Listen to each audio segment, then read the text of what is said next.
She sat there trembling, mascara streaming down her cheeks, as the words echoed in the quiet cafe, "You're just too fat for me." But what happened next when a stranger rose from the table beside her would change not just her evening, but the entire course of her life. Before we continue, please tell us, where in the world are you tuning in from? We love seeing how far our stories travel. The wine glass shook in Eden's hand as she tried to process what she'd just heard. Across from her, Trevor Hutchinson was already standing, tossing a $20 bill on the table, like he was paying for damaged goods. "That should cover your water," he said, his voice cutting through the soft jazz playing in the background. "Maybe use the rest to buy a gym membership." The words hung in the air like shards of glass. Eden's carefully applied lipstick, the shade she'd spent 15 minutes choosing, now felt like a mockery painted on her trembling lips. She'd arrived at Rosewood Cafe 40 minutes ago, full of hope. She'd checked her reflection 3 times in her phone camera, smoothed her royal blue dress, and practiced her smile. I don't understand," Eden managed to whisper, her voice barely audible over the clink of dishes from other tables. "My photos were recent. I didn't hide anything." Trevor rolled his eyes, checking his Rolex, as if this conversation was wasting precious time. "Look, I'm a personal trainer. I have a reputation. Being seen with someone like you would be bad for business. You're just not what I expected. You're too—" "Stop," the voice came from the table next to them, deep, steady, and carrying an edge of controlled anger that made Trevor pause mid-sentence. Calvin Rhodes stood up slowly from his corner booth, his 6'2" frame unfolding with deliberate calm. His brown eyes were fixed on Trevor with an intensity that made the smaller man take an involuntary step back. "I'm sorry, is this your business?" Trevor scoffed, trying to recover his swagger. "It is now," Calvin said quietly, moving closer. His hands were steady at his sides, but there was something in his posture, protective, solid, that made other diners turn to watch. "You've said enough. Leave." Trevor laughed, but it came out nervous. "Oh, what are you? Her boyfriend? Makes sense. Losers stick together, right?" Calvin didn't rise to the bait. Instead, he moved past Trevor entirely, pulled out the chair opposite Eden, and sat down. His eyes met hers, warm brown meeting tear-filled green, and something passed between them. Understanding, maybe, or recognition of pain. "May I?" he asked Eden gently, ignoring Trevor completely. Eden nodded, too shocked to speak, tears still rolling down her cheeks. Calvin turned back to Trevor, who was still standing there, mouth slightly open. "She's beautiful," Calvin said simply. "You're just too shallow to see it. Now leave before I forget that my daughter taught me to use my words instead of my fists." The mention of a daughter seemed to confuse Trevor further. He looked between them, muttered something about pathetic, and stormed out, his expensive cologne lingering like a bad memory. The cafe fell silent for a moment. Eden could feel eyes on them, some sympathetic, some curious. Her cheeks burned with humiliation. She wanted to run, to disappear, but her legs felt frozen. "I'm sorry," she whispered to Calvin. "You didn't have to." "Yes, I did," Calvin interrupted softly. He pulled a napkin from the dispenser and handed it to her. "No one deserves to be spoken to that way, especially not on what was supposed to be a nice evening out." Eden dabbed at her eyes, smearing her mascara further. "I must look like a mess." "You look like someone who's had their heart bruised by someone who didn't deserve to be in the same room as you," Calvin said. "I'm Calvin, by the way. Calvin Rhodes." "Eden," she managed. "Eden Morrison." "Eden," he repeated, as if testing how her name felt. "Can I ask you something? When's the last time you ate? I mean, really ate, not just pushed food around your plate."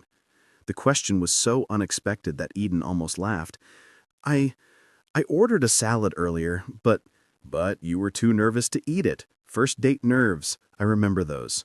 Something flickered across his face. A memory, perhaps, though Eden couldn't read it. "How about we start over? Pretend the last 20 minutes didn't happen. Hi, I'm Calvin, and I was just about to order the best lasagna in Chicago. Would you like to join me? No pressure, no expectations, just two people sharing a meal. Eden looked at this stranger who'd stood up for her, who was now offering her kindness instead of pity. Why? She asked. Why would you do this for someone you don't know? Calvin was quiet for a moment, his fingers drumming lightly on the table. Because I have a 7-year-old daughter at home named Violet, he said finally, and last week she came home crying because a boy told her that her homemade dress wasn't as pretty as the other girls' store-bought ones. I held her while she cried, told her she was perfect, exactly as she is. But tonight, sitting here, hearing what that man said to you, I realized I can't just tell Violet to stand up for others. I have to show her. Eden felt fresh tears forming, but these were different. She sounds lucky to have you. I'm the lucky one, Calvin said, and there was something in his voice, a weight, a story, that made Eden want to know more. He saved me in ways she'll never understand. Before Eden could ask what he meant, an older man with silver hair and kind eyes approached their table. Mr. Castellano, the owner, set down 2 plates of steaming lasagna without being asked. On the house, he said, with a thick Italian accent, anyone who stands up to bullies eats free in my restaurant. He winked at Eden. And you, pretty, you deserve better than that stronzo. Eat. The food here heals hearts, I promise. As Mr. Castellano walked away, Calvin picked up his fork. He's right, you know, about the lasagna, and about deserving better. Eden took a tentative bite, and the flavors exploded on her tongue. Rich tomato sauce, perfectly seasoned meat, creamy cheese. It was comfort in food form. This is incredible. Wait until you try the tiramisu, Calvin said with a small smile. Violet makes me order it every time we come here, which is every Tuesday. It's our tradition since... He paused, that shadow crossing his face again. It's our tradition. They ate in comfortable silence for a few minutes, the normal sounds of the cafe returning around them. Eden found herself stealing glances at Calvin. He was handsome in an understated way. Strong jaw, kind eyes, laugh lines that suggested he used to smile more than he did now.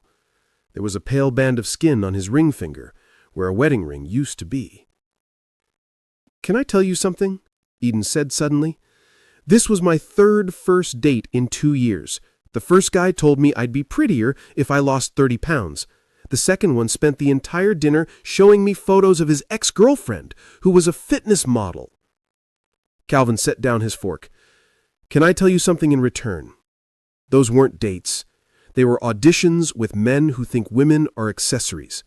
Real dating, real connection, is finding someone who sees you, not your dress size, not your job title, not what you can do for them, just you.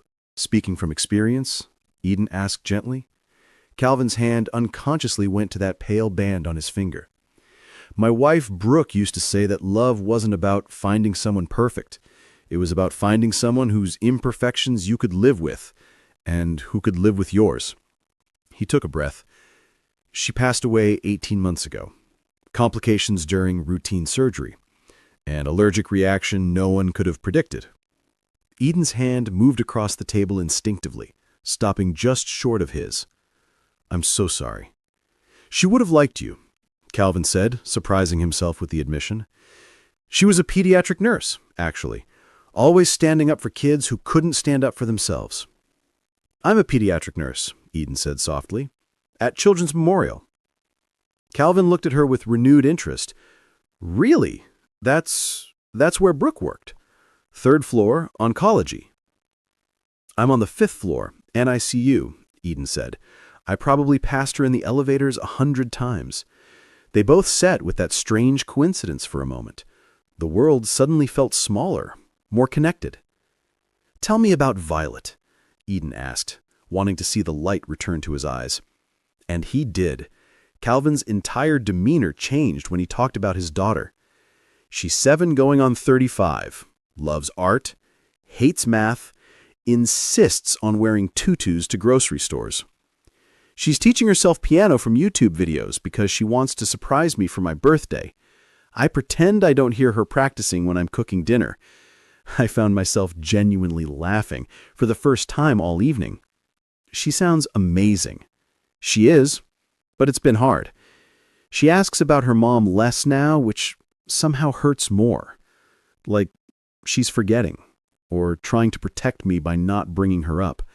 He pushed the lasagna around his plate. I've been doing my best. Learned to braid hair from online tutorials.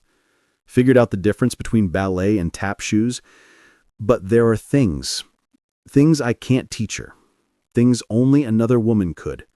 You're doing better than you think, Eden said. The fact that you stood up for a stranger tonight, that tells me everything about the kind of father you are. Calvin studied her face.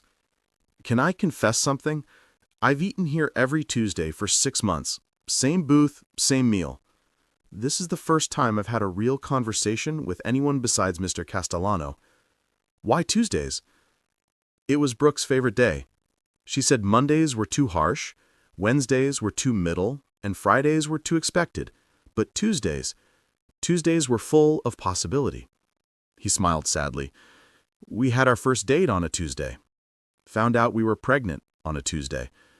She died on a Tuesday. Eden did reach for his hand then, covering it gently with hers. And you stood up for a stranger on a Tuesday. Calvin turned his hand palm up, letting their fingers intertwine briefly before pulling back. I should probably tell you, I'm not ready for anything. I mean, I can barely manage to keep Violet in matching socks most days. I'm not exactly relationship material. Who said anything about a relationship? Eden replied, though something in her chest tightened. Maybe I just need a friend who understands that sometimes the world feels too heavy. Maybe you need someone who won't judge you for serving cereal for dinner when you're too tired to cook. Violet told the neighbors we had breakfast for dinner 3 times last week, Calvin admitted with a sheepish grin. They talked until the cafe started closing. Eden learned that Calvin worked as an architect, designing schools and community centers, buildings meant to bring people together. He learned that she'd been engaged once to a man who constantly criticized her appearance until she'd finally found the courage to leave. The worst part wasn't even the comments about my weight, Eden said, pushing the last of the tiramisu around with her spoon. It was that I started believing them, started seeing myself through his eyes instead of my own. Calvin understood that too well. Some days he looked in the mirror and saw only what was missing: Brooke's partner, Violet's mother, the other half of every decision. Mr. Castellano approached their table one last time. We're closing, but you two stay as long as you need. Love doesn't follow restaurant hours. Oh, we're not, Eden started. Just friends, Calvin finished quickly. Mr. Castellano smiled knowingly. Of course, just friends who look at each other like they've found water in the desert. He walked away, humming an old Italian love song. They exchanged numbers in the parking lot, standing between their cars under the yellow streetlight. Calvin's was a practical SUV with a baby on board sticker that read, "Former baby, current chaos," in Violet's handwriting. Eden's was a small sedan with a hospital parking pass hanging from the mirror. Thank you, Eden said, for everything, for standing up to Trevor, for dinner, for making me feel like a person again. You were always a person, Calvin said firmly. Anyone who made you feel otherwise was wrong. As Eden drove home to her apartment, she felt something she hadn't felt in months. Hope. Not for romance necessarily, but for the possibility that there were still good people in the world. People who stood up instead of looking away. But when she got home and saw her reflection in her bedroom mirror, Trevor's words came flooding back. Too fat, bad for business, not what I expected. She stood there in her blue dress, the one she'd been so excited about, and suddenly saw everything wrong with it. With her. With the foolish hope that someone like Calvin could actually want someone like her. For the next 3 days, Calvin texted. Simple things. A photo of Violet's latest art project, a dinosaur wearing a tutu, a joke about coffee being a food group, a question about her day. Eden would type responses, then delete them. What could she say? That she'd spent her lunch break crying in a supply closet? That she'd called in sick to work because the thought of pretending to be okay felt impossible? On day 4, Calvin called. Eden let it go to voicemail. Hey, Eden, it's Calvin. I just wanted to make sure you're okay. Anyway, I'm probably overstepping, but I wanted you to know that Tuesday meant something. Not in a pressure way, just It was nice to talk to someone who gets it, the grief thing, the feeling like you're not enough thing. Anyway, call me back if you want, or don't, but know that someone's thinking about you. Okay, I'm going to stop rambling to your voicemail now. Eden played that message 17 times. A week passed, then 2. Calvin kept sending texts, but they became less frequent, less hopeful. Eden wanted desperately to respond, but shame is a powerful prison, and she'd locked herself in tight. She stopped going to her usual grocery store, afraid she might run into him. She took different routes to work. She even avoided the street where Rosewood Cafe was located, as if proximity to that night might make her remember what hope felt like. 3 weeks after their dinner, Eden's best friend Amber showed up at her apartment unannounced. "Okay, enough," Amber said, pushing past Eden into the apartment. "You've been ghosting everyone, you look like you haven't slept in days, and I know something happened. Spill." So Eden told her everything. About Trevor, about Calvin, about the dinner, about the fear that Calvin's kindness was just pity. Amber listened, then smacked Eden gently on the arm. "You absolute idiot! A man stands up for you, spends hours talking with you, leaves you the world's most adorable voicemail, and you think it's pity? You didn't see how I looked that night, crying, mascara everywhere, and he still chose to sit with you. Eden, honey, pity doesn't call 3 weeks later. Pity doesn't text you dinosaur drawings. That's interest. That's care." But Eden couldn't shake Trevor's voice, couldn't stop seeing herself through his cruel lens. A month after their dinner, Calvin sent one final text. "Eden, I don't know what you're going through, but I want you to know something. That night at the restaurant, I didn't defend you out of pity. I defended you because what he said was wrong. You don't owe me anything. Not a date, not a response, not even an explanation. But if you ever want a friend, just a friend who sees you for who you really are, I'm here. No expectations, no judgments, just friendship." Eden cried for an hour. Then she texted back, "Coffee? Just as friends?" Calvin's response came in less than a minute. "Absolutely. You picked the place and time." They met at a small coffee shop 3 days later. Eden had prepared a speech about not being ready, about needing to work on herself, but Calvin stopped her gently. "Eden, I meant what I said. Just friends. No pressure. I know what it's like to feel broken. After Brooke died, I didn't leave the house except for Violet's school stuff for 2 months. My sister had to literally drag me to grief counseling. Healing isn't linear, and it definitely isn't pretty. I've been skipping meals," Eden admitted quietly, "then eating everything in sight, then hating myself for both. It's like Trevor's voice is stuck in my head." Calvin nodded. "After Brooke died, I heard her voice everywhere. Except the voice in my head wasn't really her. It was my guilt talking, telling me I should have noticed something was wrong, should have insisted on a different hospital, should have been there instead of in the waiting room. The real Brooke would never have said those things." They met for coffee every week after that. Just friends. Calvin never pushed for more, never made her feel like she had to be anything other than herself. Some days Eden was chatty and bright. Other days she barely spoke. Calvin accepted both versions without question. After a month of coffee dates, Calvin invited her to Tuesday dinner at Rosewood Cafe with Violet. "No pressure," he said quickly. "Violet's been asking, and Mr. Castellano threatens to give away our booth if I don't bring the beautiful lady back." Eden was terrified. Meeting Violet felt huge, like crossing a line she couldn't uncross. But she said yes. Violet Rhodes was a force of nature. She had her father's brown eyes, but a spirit that was entirely her own. "Are you the lady who was sad?" Violet asked within 2 minutes of meeting Eden. "Violet!" Calvin looked mortified. "What? You said she was sad and that the mean man was a butthead." "I said he was not nice," Calvin corrected, his cheeks reddening. "Same thing," Violet said, then turned back to Eden. "I like your dress. It's blue like Elsa's, but better because it's real." And just like that, Eden fell a little bit in love with Violet Rhodes. Dinner became a regular thing. Every Tuesday, the three of them at the corner booth.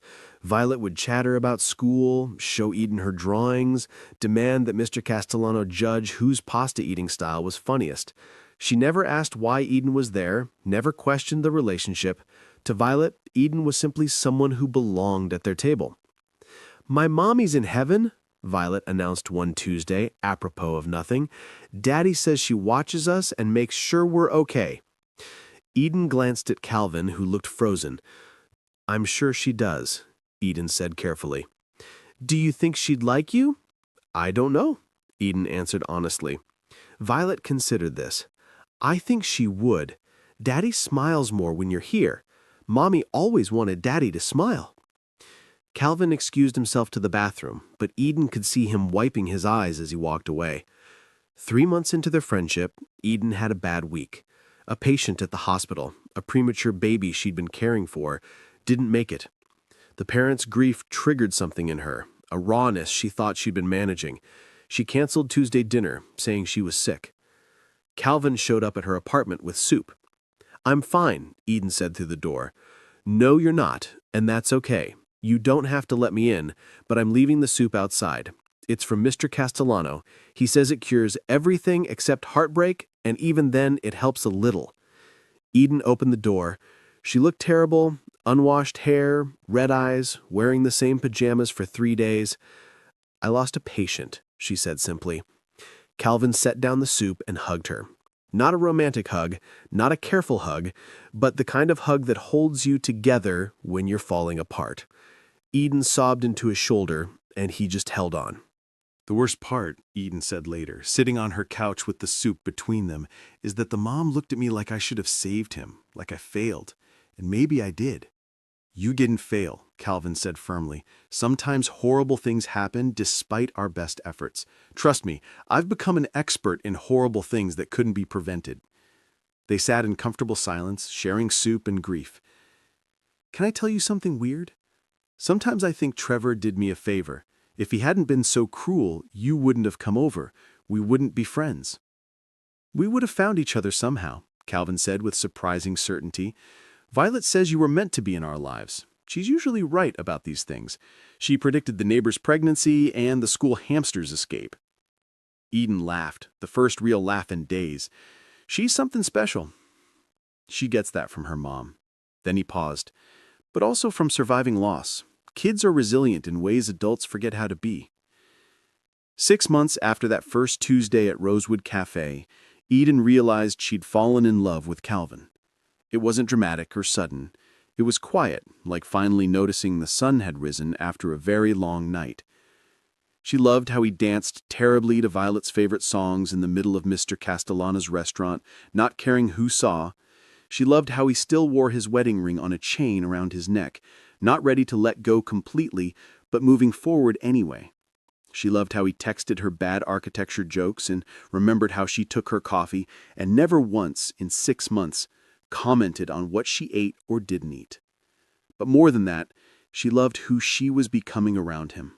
Stronger, steadier, someone who could laugh at her own bad jokes and wear bright colors and eat tiramisu without calculating calories. The turning point came on a Tuesday in September. Violet had the flu, so it was just Calvin and Eden at dinner.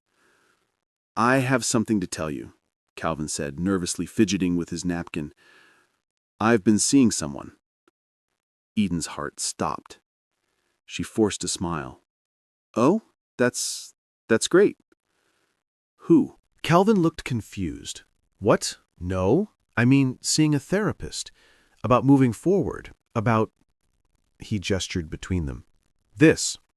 This? Eden. I'm falling for you. Have been for months.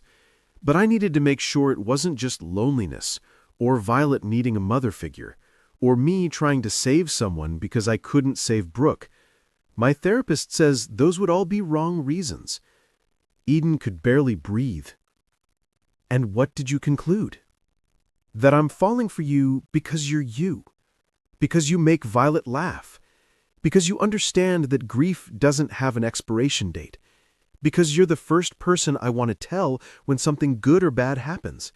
Because you've seen me at my worst. crying over Brooke's pictures, snapping at Violet when I'm overwhelmed, and you still show up every Tuesday. Calvin, I know, you might not feel the same way. I know you're still healing from what that ass said to you, from your ex, from all of it. I'm not asking for anything to change. I just needed you to know that when I look at you, I don't see any of the things those idiots made you believe about yourself. I see someone brave and kind and beautiful, exactly as you are. Eden reached across the table and took his hand. I need to tell you something, too. I'm terrified, not of you, but of believing this is real. Every relationship I've had, I've been too much or not enough, too emotional, too fat, too imperfect. You're not too anything, Calvin said firmly. You're just right. For us, you're just right. I love Violet. I need you to know that this isn't just about you. I love her too. She loves you back. Yesterday she asked if you could teach her how to braid hair because YouTube doesn't explain it right. Eden laughed through tears she hadn't realized were falling. I'm ready to stop being just friends, if you're still interested. Calvin squeezed her hand. I've been interested since you smiled at Violet's dinosaur drawing, but I wanted you to choose us because you were ready, not because you felt obligated. I choose you. Both of you. All of it. Tuesday dinners and terrible dancing and grief that sometimes shows up uninvited and Violet's tutus and Mr. Castellano's knowing looks. Their first kiss was right there in Rosewood Cafe, with Mr. Castellano openly weeping and other diners applauding. It tasted like tiramisu and possibility. If you're wondering how broken people build something whole, it looks like this. Slowly, carefully, with plenty of setbacks and small victories that no one else sees. Calvin and Eden dated for a year before he proposed. He did it at Rosewood Cafe, of course, on a Tuesday, with Violet holding the ring box and Mr. Castellano live-streaming it to his family in Italy. Calvin, Eden, Calvin said, down on one knee while Violet bounced excitedly beside him. You turned our Tuesday dinners into something magical. You've shown Violet that family isn't just about who you're born to, but who you choose. You've shown me that love isn't about finding someone to replace what you've lost, but finding someone who helps you carry it. Will you marry us? Say yes, Violet shouted. I already told everyone at school you're my almost mom. Eden said yes, laughing and crying simultaneously. They married the following spring in a small ceremony. Violet was the flower girl, insisting on wearing her favorite tutu over her dress. Mr. Castellano catered, declaring it his gift to the couple who restored his faith in love. In his vows, Calvin said, Eden, you didn't fix me. I wasn't broken, just grieving. But you sat with me in that grief, made space for it at our table. You loved Violet before you loved me, which told me everything about your heart. You've taught us that families can be built from loss and still be beautiful. Eden's vows included, Calvin, Violet, you gave me something I'd stopped believing I deserved. Acceptance, without conditions. You've never asked me to be smaller, quieter, or easier. You've loved me through bad days and good ones.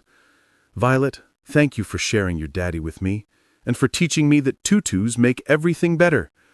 There wasn't a dry eye in the house.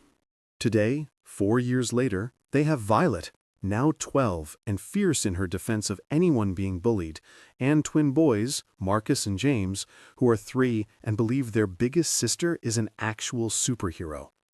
Eden still has bad days.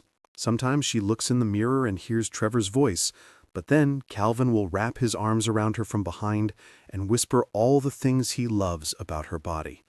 How it grew their children, how it cares for sick babies, how it fits perfectly against his when they sleep. Violet, now old enough to understand the full story, once asked Eden, "Do you ever wish that mean man hadn't said those things?" Eden thought carefully. "No, baby, because if he hadn't, your dad might not have stood up. We might not have become friends. You and I might never have met." So sometimes bad things lead to good things? Sometimes, Eden agreed, but only if you're brave enough to keep your heart open, even when it hurts. Calvin often thinks about that month when Eden didn't answer his calls. He understands now that she needed that time, needed to make the choice to heal for herself, not for him. He's learned that love isn't just the grand gesture of standing up to a bully, it's the daily choice to be patient, to be present, to love someone through their own journey of learning to love themselves. Mr. Castellano still tears up when they come in for Tuesday dinners, now a party of 5. He's framed a photo from their wedding on his wall of fame, right next to a review that mentions his restaurant as the place where love stories begin. Mr. Hutchinson, according to social media, is still single. But this story was never about him. He was just the catalyst, the moment of cruelty that sparked an act of kindness that grew into something beautiful. Some people might say Calvin saved Eden that night, but the truth is, they saved each other. Eden brought light back into a home shadowed by grief. Calvin gave Eden a safe place to heal and be herself. And Violet?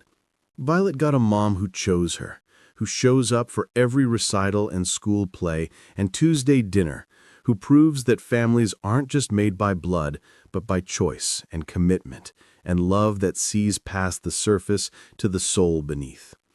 If you've ever been told you're not enough, if you've ever felt like your flaws disqualify you from love, remember Eden's story.